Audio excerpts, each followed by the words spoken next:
ఖరీఫ్ సాగుకు సమయం దగ్గర పడుతోంది. చాలా మంది రైతులు లోతు దుక్కులు చేసుకుని వరి విత్తనాల సేకరణలో నిమగ్నమయ్యారు. అయితే దొడ్డిగింజ రకాలను సాగు చేసే రైతులు ఏ రకం ఎన్నుకోవాలి, ఎప్పుడు నారులు పోసుకోవాలి, ఎలాంటి యాజమాన్యం చేపట్టాలో రైతులకు తెలియజేస్తున్నారు నల్గొండ జిల్లా కంపా సాగర్ వ్యవసాయ పరిశోధన స్థానం సీనియర్ శాస్త్రవేత్త డాక్టర్ ఎన్ లింగయ్య.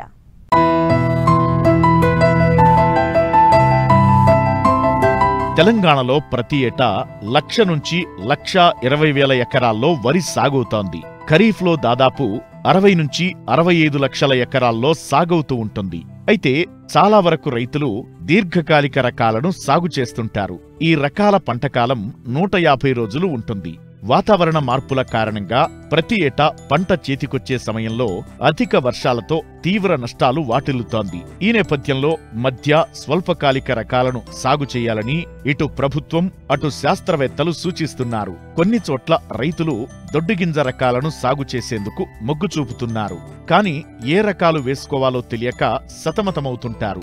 అలాంటి వారి కోసం ఖరీఫ్కు అనువైన దొడ్డుగింజ రకాలు, వాటి గుణగణాలేంటో తెలియజేస్తున్నారు నల్గొండ జిల్లా కంపాసాగర్ వ్యవసాయ పరిశోధనా స్థానం సీనియర్ శాస్త్రవేత్త డాక్టర్ ఎన్ లింగయ్య. ఇక్కడ ఇంకొక రకం ఉందండి, JGL 24423 అనే రకము. ఇది దొడ్డుగింజ రకము.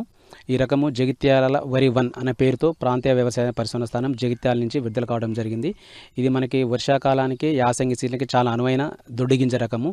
ఈ తెలంగాణ రాష్ట్రంలో బాగా ప్రాచుర్యంలోకి వచ్చిన దొడ్డుగింజ రకం ఇది. ఈ రకం యొక్క ముఖ్య లక్షణాలు మనం చూసుకున్నట్లయితే వర్షాకాలంలో ఇది మనకి 120 నుంచి 125 రోజులకు పంట కాలం ఉంటుంది. అలాగే యాసంగి సీజన్లో చూసుకున్నట్లయితే మనకి 130 నుంచి 135 రోజులు ఉంటుంది. దీంట్లో ఇంకా మరి ముఖ్యమైన లక్షణం ఏంటంటే గింజ రాలే గుణము చాలా తక్కువ ఉంటుంది. మిగతా దొడ్డు గింజ రకాల్లో కొంచెం గింజ రాలే గుణం కొద్దిగా ఎక్కువగా ఉన్నప్పటికీ ఈ రకంలో అలాంటి గుణం లేదు. కాబట్టి ఇలాంటి పంట కోస్తున్నప్పుడు అంటే హార్వెస్టర్లతో మనం పంట కోస్తున్నప్పుడు రైతుకు అధిక దిగుబడిని తీసుకునే ఆస్కారం ఉంటుంది. దాంతోపాటుగా మనకు ప్రకృతి వైపరీత్యాలు సంభవించినప్పుడు కూడా పంట పడిపోకుండా, గింజ రాలకుండా అలాగే చేను మీదనే ఉంటుంది. కాబట్టి ఈ రకము మంచి రకము. ఇది మనకు 2 సీజన్లో కూడా తెలంగాణ రాష్ట్రంలో బాగా ప్రాచుర్యంలోకి వచ్చింది. ఈ రకం ఇంకొకటి ఏంటంటే మనకి గింజ 1000 గింజల బరువు కూడా చాలా ఎక్కువ ఉంటుంది. దిగుబడి సుమారుగా చూసుకున్నట్లయితే మనకు 32 నుంచి 36 క్వింటాల ఎకరానికి వచ్చే ఆస్కారం ఉంటుంది మనకి.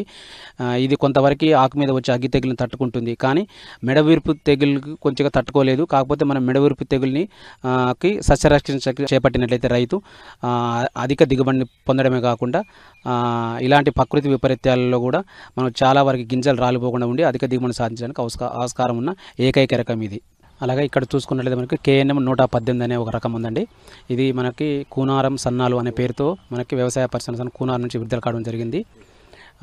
ఈ రకము ఆల్రెడీ మనకి తెలంగాణ రాష్ట్రంలో వర్షాకాలానికి, యాసంగి సీజన్లకి బాగా ప్రాచుర్యం ఉన్న రకమే ఇది. ఇది దొడ్డుగింజ రకము. వర్షాకాలంలో మనం చూసుకున్నట్లయితే 120 నుంచి 125 రోజుల పంట కాలానికి చేతికి వస్తుంది. అలాగే యాసంగిలో చూసుకున్నట్లయితే ఒక 5 నుంచి 10 రోజుల వరకు పెరిగే ఆస్కారం ఉంది. ఈ రకము ఉల్లికోడిని తట్టుకోవడం కాకుండా కొంతవరకు అగ్గి తెగుల్ని, అలాగే కొంతవరకు దోమపొట్టును కూడా తట్టుకొని అధిక దిగుబడిని ఇచ్చే రకము. అంటే సుమారుగా మనకి 28 నుంచి 30 క్వింటాలు ఎకరానికి ఇస్తుంది. ఇది ఆల్రెడీ మనకి తెలంగాణ రాష్ట్ర రైతాంగంలో బాగా ప్రాచుర్యం ఉన్న రకము. ఈ రకం కూడా స్వల్పకాలిక రకం. కాబట్టి ఇలాంటి ప్రకృతి వైపరీత్యాల నుంచి తప్పించుకోవాలనుకుంటే మనం ఇలాంటి స్వల్పకాలిక రకాలను వేసుకున్నట్లయితే అలాంటి బారిన పడకుండా మనం అధిక దిగుబడిని తీసుకునేదానికి ఆస్కారం ఉంటుంది మనకి. ఈ చౌడును తట్టుకునే రకాలు మన ప్రొఫెసర్ జయశంకర్ తెలంగాణ రాష్ట్ర వ్యవసాయ విద్యాలయం నుండి 2 రకాలు విడుదల కావడం జరిగింది. ఒకటి KPS 2874 అనే రకము, KPS కంపాసాగర్ వరి 1 అనే పేరుతో విడుదల కావడం జరిగిందండి.